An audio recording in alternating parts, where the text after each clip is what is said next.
I've heard some humans are angry at the Quarians after the attack on Eden Prime. After all, you created the Geth. The Geth killed billions and forced us from our homeworld. Most Quarians believe we have paid properly for our mistake. Hopefully, having you with us fighting Saren will change people's minds.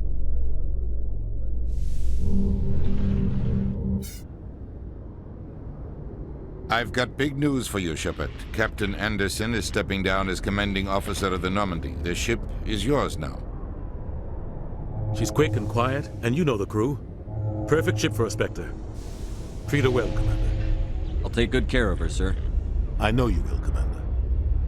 What kind of leads do we have? Saren's gone. Don't even try to find him. But we know what he's after. The Conduit. He's got his Geth scouring the Traverse looking for clues. We had reports of Geth in the Pharos system shortly before our colony there dropped out of contact, and there have been sightings around Noveria. Find out what Saren was after on Pharos and Noveria. Maybe you can figure out where the Conduit is before he does. Anything else? We have one more lead. Matriarch Benezia, the other voice in that recording. She has a daughter, a scientist who specializes in the Protheans. We don't know if she's involved, but it might be a good idea to try and find her. See what she knows. Her name's Liara, Dr. Liara Tassoni. We have reports she was exploring an archaeological dig on one of the uncharted worlds in the Artemis Tau cluster.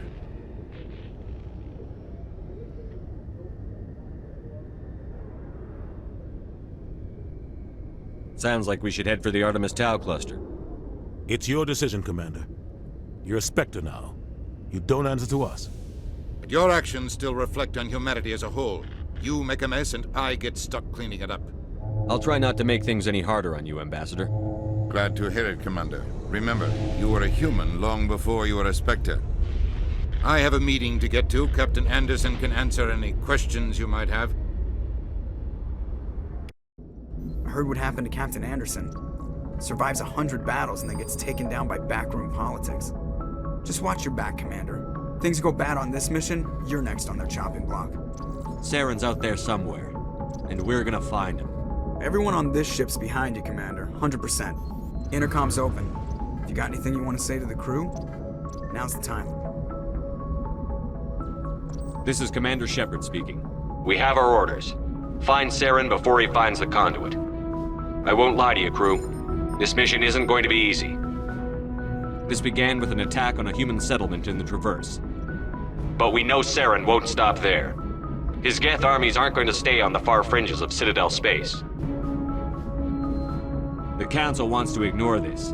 That's no surprise. They never helped us in the past, no reason they'd start now. But we don't need their help. We can do this on our own. Wherever Saren goes, we'll follow. Wherever he searches for the Conduit, we'll be there. We will hunt him to the very ends of the galaxy and bring him down. This is the most important mission any of us have ever been on. The fate of an entire galaxy is at stake. We will stop Saren, no matter what the cost. Well said, Commander. Captain will be proud. Fancy speeches won't stop Saren from finding the Conduit. If we really want to make the Captain proud, we better get this bird in the air. Yes, sir.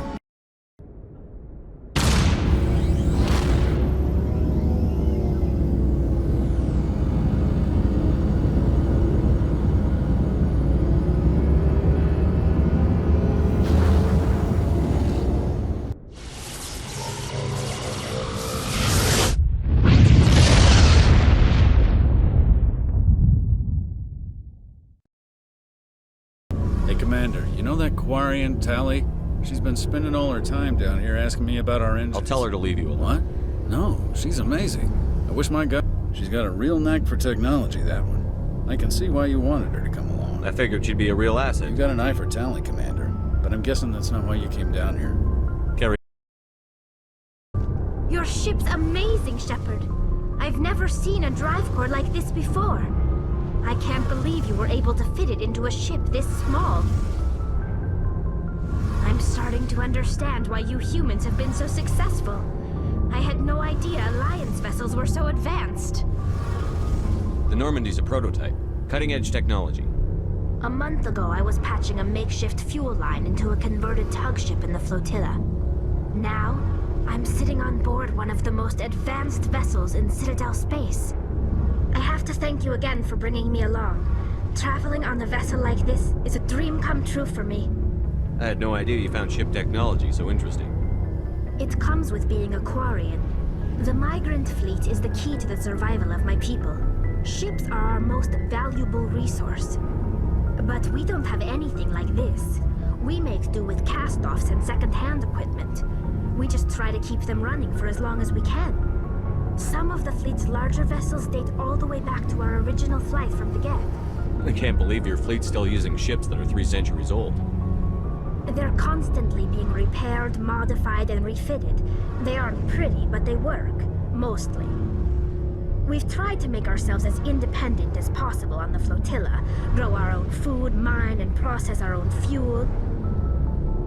But some things we just can't make on our own. A patch to maintain the hull integrity requires raw materials we just don't have. That's why our pilgrimages are so important. Tell me about your people. Our lives aren't easy. Resources are scarce, and we are constantly on the move.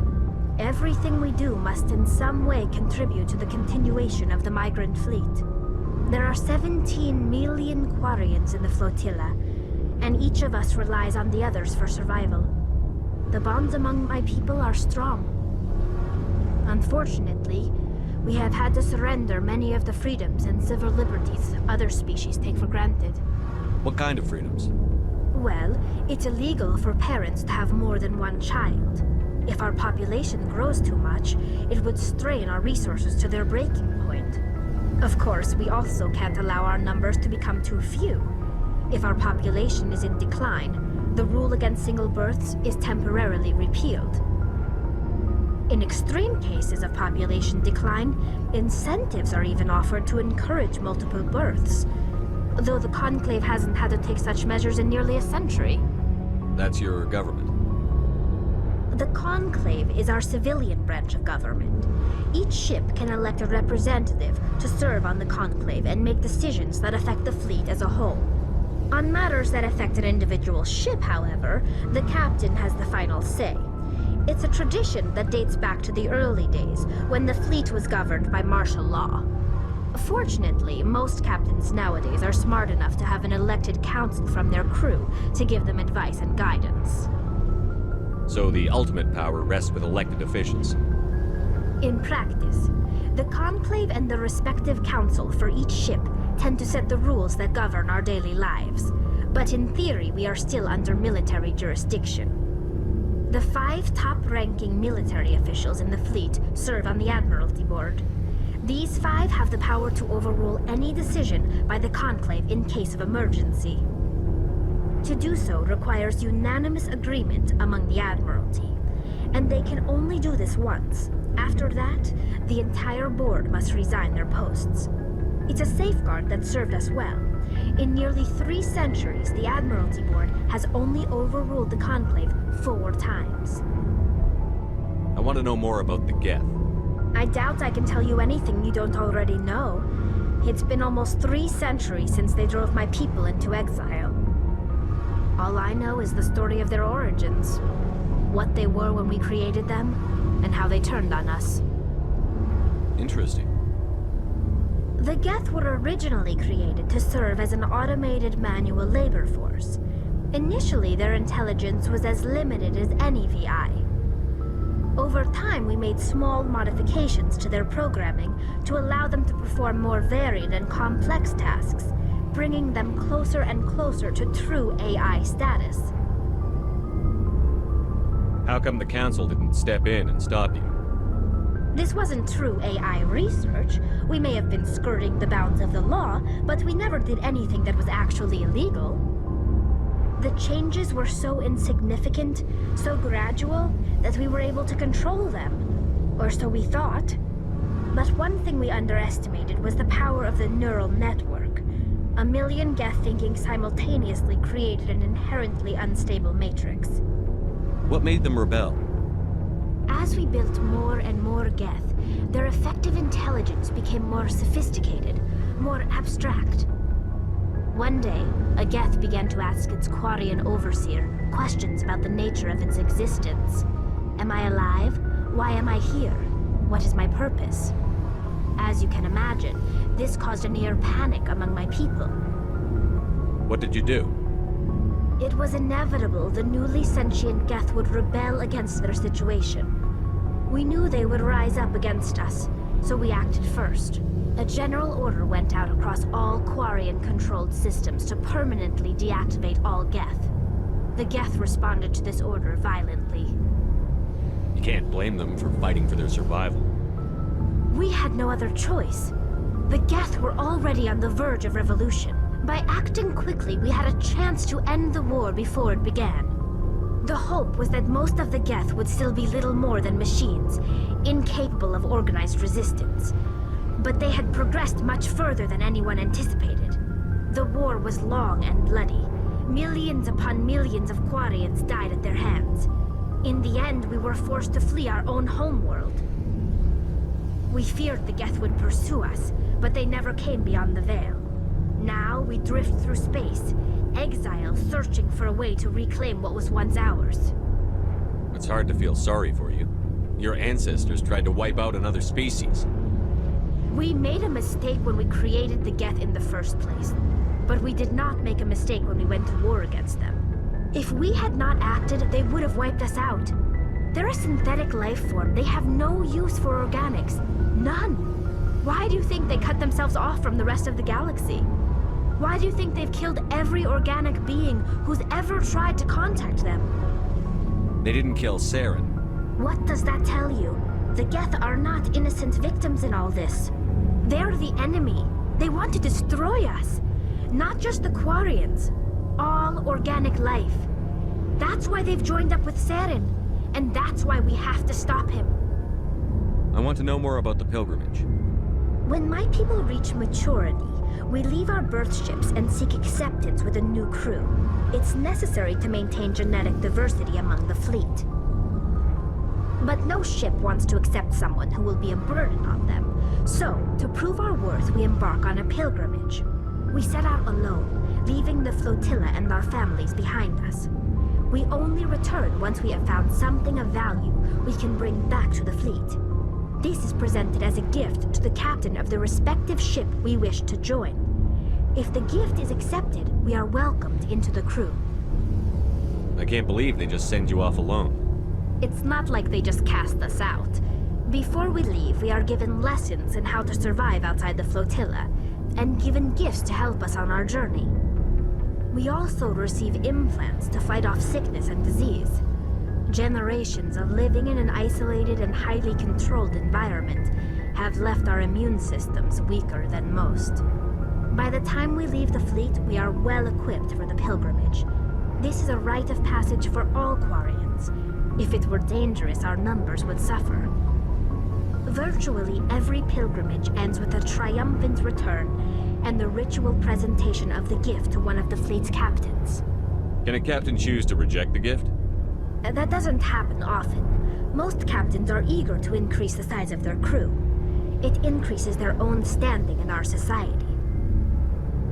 Even when the gift is not particularly valuable, the captain usually accepts it out of a sense of tradition. However, there is a stigma to presenting a substandard gift.